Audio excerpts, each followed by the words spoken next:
Business തിരക്കായതുകൊണ്ടാ. ഇല്ലെങ്കിൽ gap കിട്ടുമ്പോ ഞാനും വന്നേനെ നാടകത്തിന്. നിന്നെ പോലൊരു ലോ ക്ലാസ്സിന് കാണാൻ പറ്റിയ നാടകമല്ലത്, ക്ലാസ്സാ. കാണാനല്ല, അഭിനയിക്കാൻ. അയ്യടാ, അഭിനയിക്കാനോ? അത് മനസ്സിലിരിക്കത്തേ ഉള്ളൂ. എന്നിട്ട് വേണം ആ കമ്പനിയിൽ നിന്ന് എന്നെ ഔട്ടാക്കാൻ. നിനക്ക് വല്ല ചായ കൊടുക്കാനോ കർത്തം വലിക്കാനുള്ള അവസരം ഉണ്ടാക്കി തരാം. കർത്തം വലിക്കാനോ? മിക്കവാറും ഞാൻ തന്റെ കാലെ പിടിച്ച് വലിക്കേണ്ടി വരും. ആ, കാലെ പിടിച്ച് വലിച്ചോ, പക്ഷെ നീ മറ്റൊന്നും കൂടെ വലിക്കേണ്ടി വരും. എന്ത്? അന്ത്യശ്വാസം. എടാ, അഭിനയം എന്ന് പറയുന്നത് അടിപ്പാവാട വിക്കലല്ല. അത് എന്നെ പോലുള്ള കലാകാരന്മാർക്ക് പറഞ്ഞിട്ടുള്ളതാ. വല്ല ആട്ടോക്കാരനും ഓട്ടപാത്ര വിൽപ്പനക്കാരനും കയറി പൂച്ചാണ്ടിക്കളി കളിക്കാനുള്ളതല്ല സ്റ്റേജ്, മനസ്സിലായോ? അതും നാടകത്തിന്റെ. എടോ പമ്പര വിഡ്ഢി, ഓട്ടോറിക്ഷക്കാരനിലും ഓട്ടപാത്ര കച്ചവടക്കാരനിലും കലാകാരന്മാരുണ്ടോ? തനിക്കറിയാമോ? ധൈര്യം ഉണ്ടെങ്കിൽ ഇറങ്ങി വാടോ, ഞാൻ വെല്ലുവിളിക്കുന്നു തന്നെ.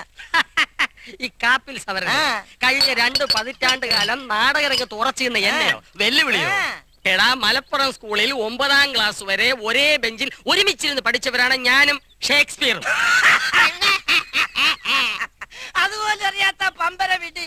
എടോ, ഷേക്സ്പിയർ പഠിച്ചിരുന്നത് മട്ടാഞ്ചേരിയിലെ ആജി മൂസ സ്കൂളിലായിരുന്നു. അറിയാമോ തനിക്ക്? സോറി, വെള്ളത്തിനിടെ എനിക്ക് പേര് തെറ്റിപ്പോയി. അത് ഷേഖ് ഇസ്മയിൽ എടത്വാക്കാരൻ. അതൊക്കെ പോട്ടെ, ഇവിടെ പ്രധാന വിഷയം അഭിനയം. പറ, ഞാൻ എന്താ അഭിനയിക്കണം, എങ്ങനെ അഭിനയിക്കണം, ഈ നിമിഷം കാണിച്ചില്ല. പറ. അയ്യോ, വേണ്ട വേണ്ട, ഇപ്പൊ വേണ്ട. അത് കണ്ടാൽ എന്റെ സഹനശക്തി നഷ്ടപ്പെടും. കുപ്പിനി ഇനിയും വാങ്ങി തള്ളേണ്ടി വരും. അതുകൊണ്ട് ഇന്ന് രാത്രി 11 മണിക്ക് നമ്മൾ അംഗം കുറിക്കുന്നു. ഓക്കേ? മത്സരം നടക്കാൻ പോകുന്നതിന് മുമ്പ് ഒരാലിക്കണം. കാണാൻ പോകുന്ന പൂരത്തിന്റെ മുന്നോടിയായിട്ട്.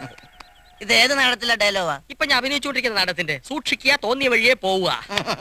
കണ്ടോ കണ്ടോ, നാടകത്തിന്റെ പേര് കേട്ടപ്പോഴേ കൈയടിച്ചു. അപ്പൊ എന്റെ പ്രകടനം സ്റ്റേജിൽ കണ്ടിരുന്നെങ്കിലോ? ഏയ്, അതുകൊണ്ടൊന്നുമല്ല. ഷേക്സ്പിയറിനെ കുറിച്ച് പറയുന്നത് കേട്ടു. അതുകൊണ്ട് ഷേക്സ്പീരിയൻ വാക്കുകൾ തന്നെ പറഞ്ഞേക്കാം. A pair of star-crossed lovers. എന്താ പറഞ്ഞ?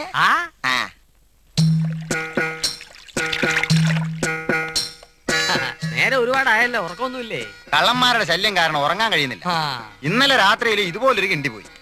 ഞങ്ങളുടെ അവിടുന്ന് 9 കിണ്ടി പോയി. അത് ശരി. ദിവസവും വരുന്നവനായതുകൊണ്ട് ഇന്നും വരാതിരിക്കില്ല. അതിനല്ലേ ഞാൻ ഉറങ്ങാതിരിക്കുന്നു. ഇനി അഥവാ വന്ന കൈ കിട്ടുന്നിടത്ത് ചുമ്മാ മണ്ടയ്ക്ക് താങ്ങിയേരെ. അത് ഞാൻ ഏറ്റു. ഇങ്ങനെ ഇവിടെ ഇരുന്നാ താങ്ങാൻ പറ്റത്തില്ല. അങ്ങോട്ട് മാറി ഒളിച്ചു നിന്നേ. കള്ളം ബുദ്ധിയുള്ളവനല്ലയോ? എനിക്ക് ഉറക്കം വരുന്നേ, പോട്ടെ.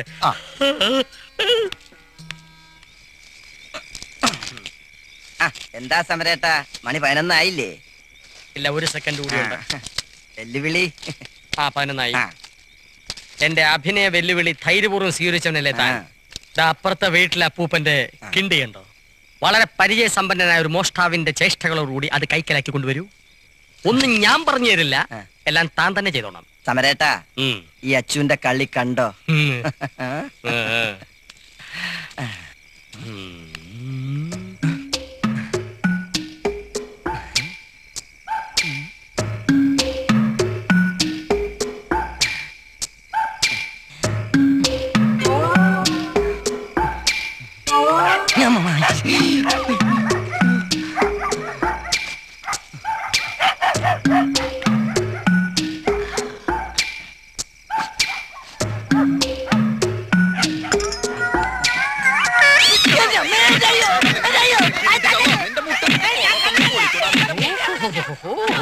നല്ല നടൻ, അടിക്കുന്ന ആളും എന്തൊരു നാളാ.